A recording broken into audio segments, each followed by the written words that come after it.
I've read some forums here and there, why kit bash at all? Or why make a practical model when you can just build it in CG? And really the honest to goodness answer to that is Titanfall and Titanfall 2 walk a very fine line design-wise in trying to feel honest. The source material you're using keeps the design honest. You know, real world objects, they're never perfect. They're always a little bit crooked and stuff. It just looks a little bit more real that way. Because you're not working in a digital world and you're bound by physical rules, even though it's 1/6 scale, you get these happy accidents. You know, this part's imbalanced, this arm's a little bit bigger, this ear sticks out a little more over here, or this helmet's a little bit crooked, or the strap's doing this or that.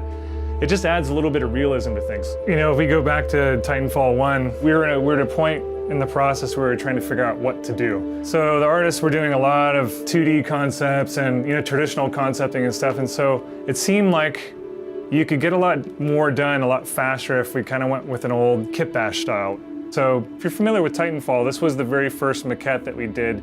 And actually, I can point to it as almost the birth of why Titanfall has giant robots in it. You know, this started out as a dive suit. It was supposed to be some power suit that these characters were going to go in and kind of clear out aliens or whatever. And then one of the designers and I were hanging out one day. He says, how about we put a little character on there and see what happens? And we had an aha moment, and we went in and talked to the other designers, and you know, they were in the middle of trying to figure out what Titanfall was in the first place. And then what you saw in Titanfall 1 kind of evolved out of, you know, the Atlas Titan evolved out of this.